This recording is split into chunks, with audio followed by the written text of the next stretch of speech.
they'd just done the last draft after Yeah. Mania when they had, like, we weren't even in the supplemental draft. Like, somebody had said, hey, you guys are staying on Raw at that time or whatever. And we were like, cool.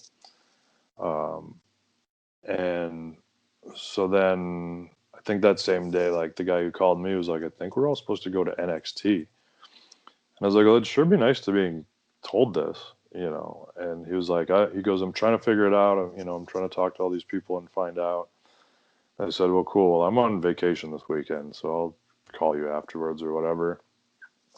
I went on my vacation. I came back. No travel to go to TV anymore. No more travel for anything. We'd ask the office, hey, what's going on? We just lost all of our travel for the rest of the month or whatever. Just doing some restructuring. Or I think one person in the office wouldn't even respond to us, or they would just say, I don't know who was the head person that should have been telling us. And then another one would say, well, I heard this, but I'm not too sure what's going on.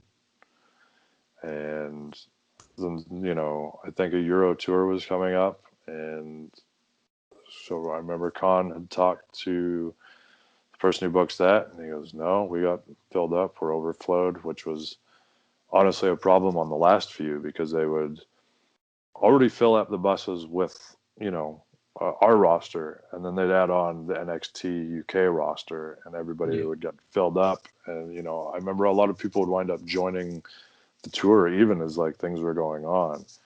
And so we just went, okay. And so then you're just kind of sitting there being like, okay, well, they're not telling us anything. I think Fandango had gotten hurt, so he was off for a while. So Breeze went back to NXT.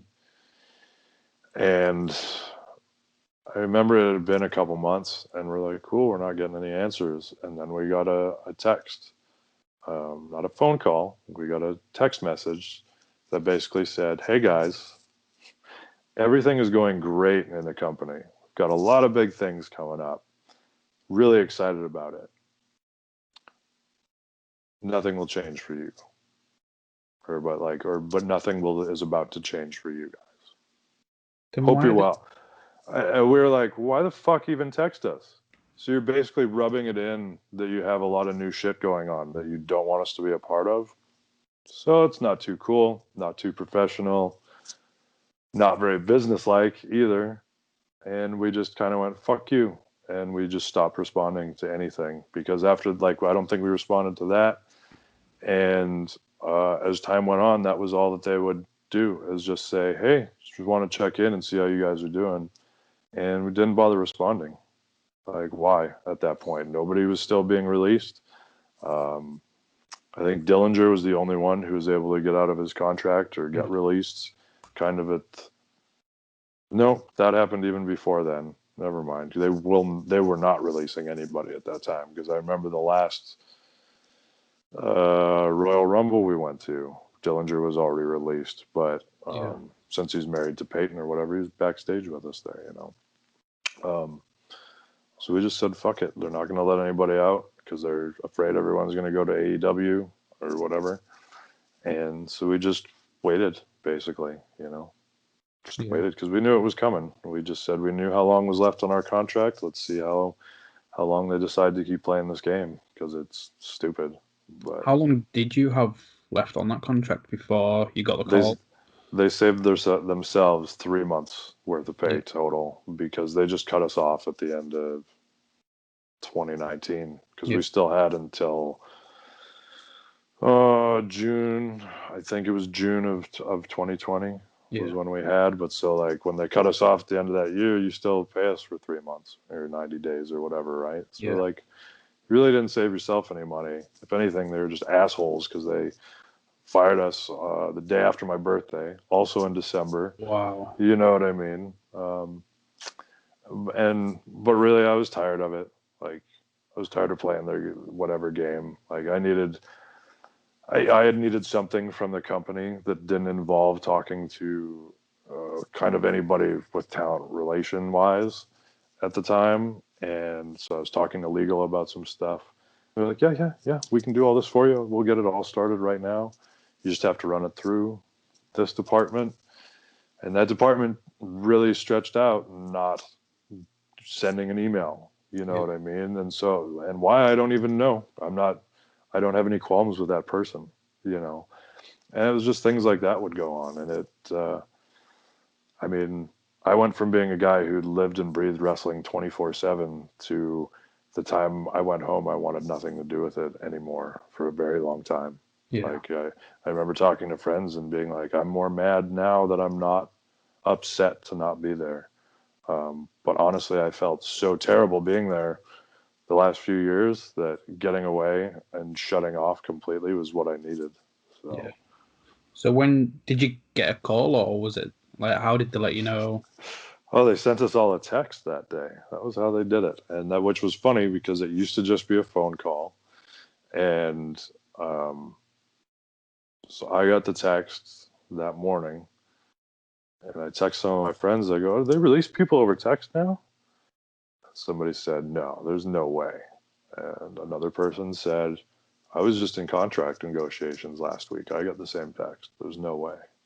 Fuck no.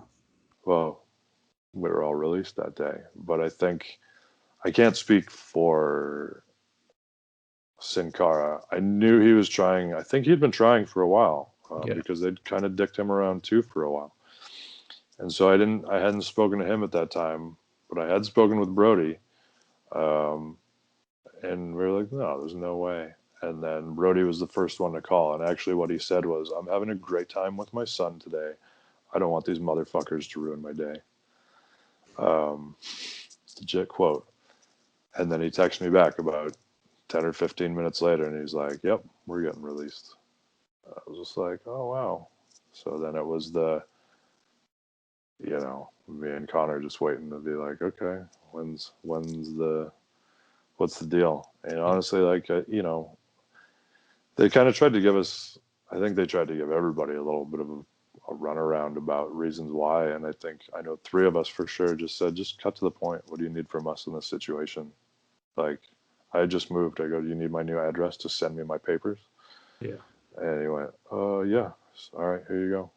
Peace out. That was it. Bloody hell. Like, what was going through your mind at that point then?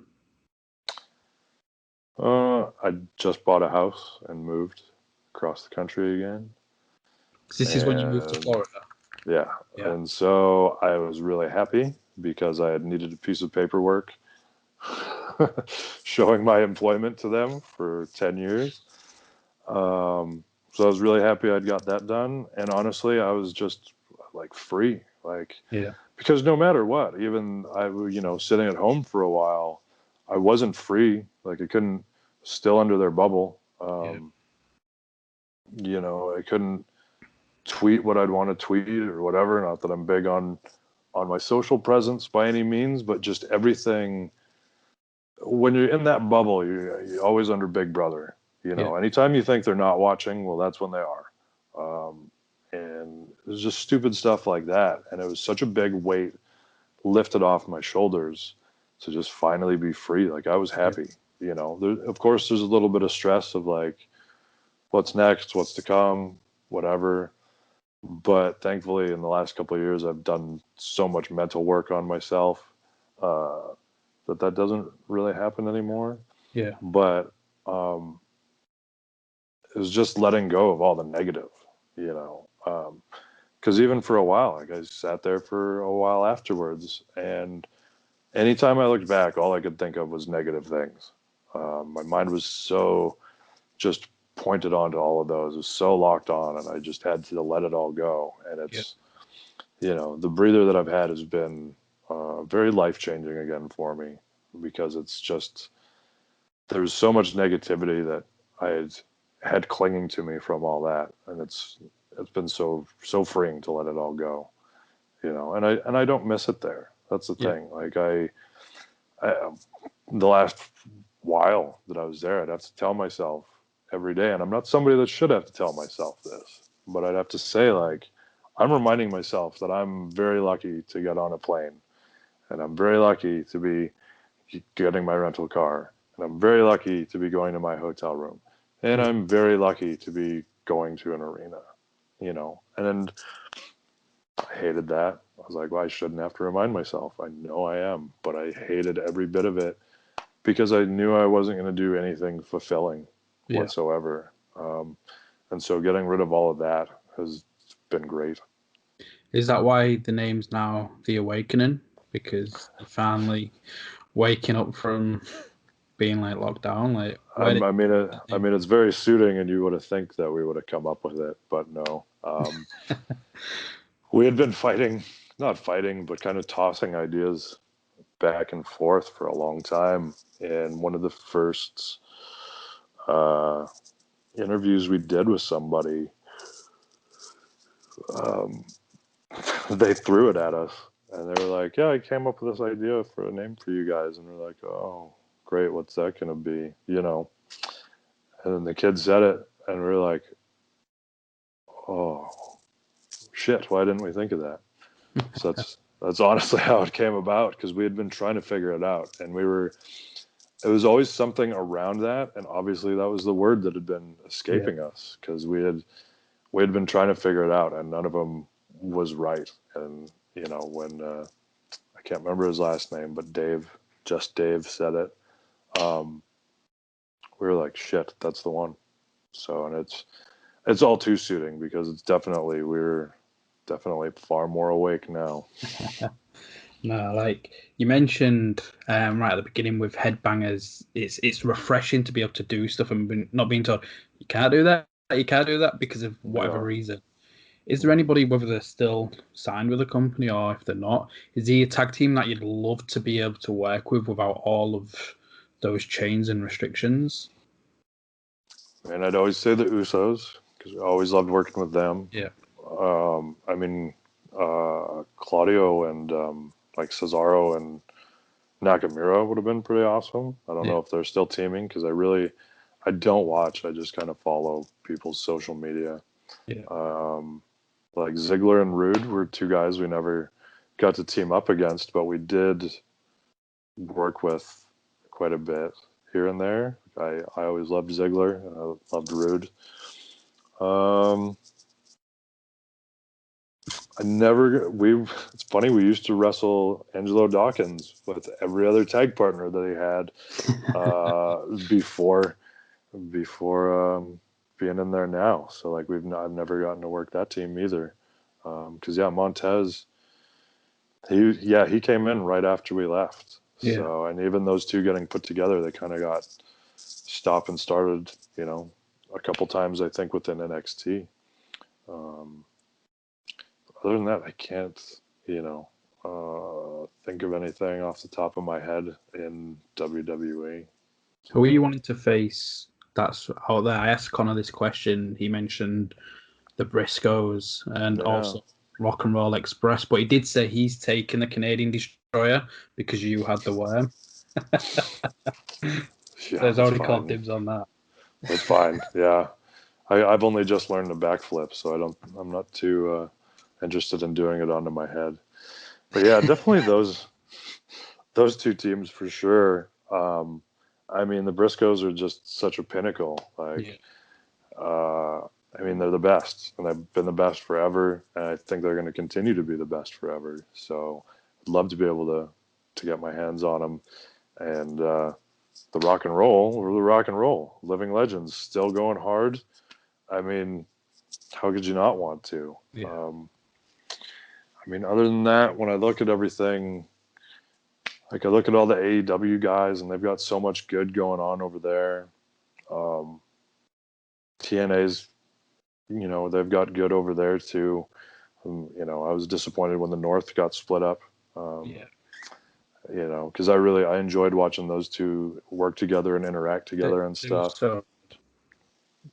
I think there's a lot, and I think right now there's so much more of a world of tag team wrestling open outside of WWE, that because people really love it. And I've heard the weird thing of like, Vince says he hates tag team wrestling. Vince doesn't hate tag team wrestling. I don't know what it is, but he sure doesn't feature it on his show. And he sure doesn't seem to care about teams. Like one thing I can say out of a conversation I had with him was, well, teams are made to break up. Well, not all of them do. You know what I mean? And that's not a bad thing. Yeah. Like, tag team wrestling is great. It's such a different level of wrestling, and I'm glad that there's way more opportunity for it out there right now. Like, that's exciting to me. Yeah. Where do you see the home for the Awakening? Like, obviously you mentioned Japan, and you mentioned his AEW, his Impact, NWA. They're doing their shows. Like, where would you like to end up? Because this Forbidden Door's open, so you could be New Japan one week, AEW, Impact. I mean, that's kind of what I like the sounds of more than anything. Yeah. Yeah, it's hard for me to say where would be home because, like, until we walk through those doors, I don't know. Yeah. I mean, right now, there's definitely our hearts are calling it, to everywhere because there's so much good going on everywhere. It's hard for me to even say like I like this better than that. Yeah. I know I would say if anything, I would love for New Japan to be a home.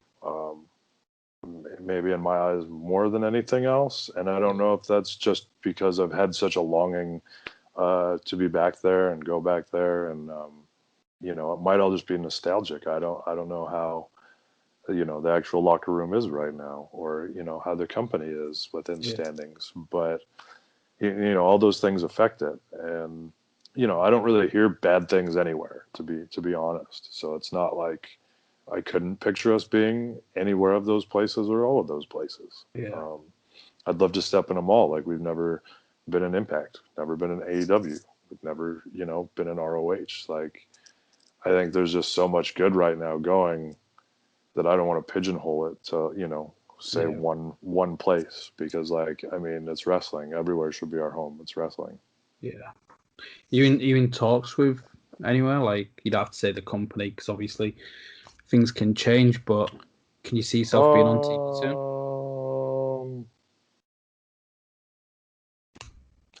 I would say I don't know, because anytime we talk to somebody, something happens. Yeah. It's literally been how it is for the whole year. So anytime we've been in talks with something moving towards, it just hasn't panned out. And I mean, there's always talk. So who knows? I always like to say, like, nothing in wrestling is real until you're doing it. Exactly. And so until we're doing it, I'm not saying anything about it ever again anymore. That's basically it. It's not that we're not trying. So we'll see. We'll see what happens. And I'm excited to see what's next. And again, everybody can check Atomic Revolutionary Wrestling on Fight TV as well to see you and the Headbangers go at it. It's going to be a good one. Yeah, looking forward to that.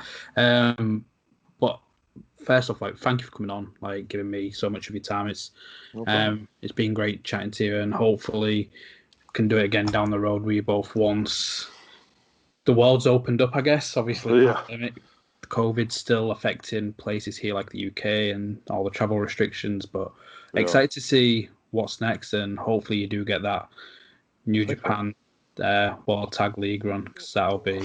Fingers crossed, that's for sure. Yeah, man. Where can people find you across social media? Where can they find you pro wrestling tees? I am on Twitter and Instagram. It's both Vic_the_Spacelord for both of those. Yep. Pro Wrestling Tees has our Murder Face t-shirt. I think I got to update our shop and change the store name. But if you search Murder Face, you'll find the TV. You'll find the shirt there. GrudgeMatchBrand.com has more shirts of us. We're working on something for the UK. I think I just have to sign something and send it off, and we'll have some things popping up there. I can't remember what it's called. It looks like the UK version of Pro Wrestling Tees, I think. Yeah. I can't remember the name of it. My bad.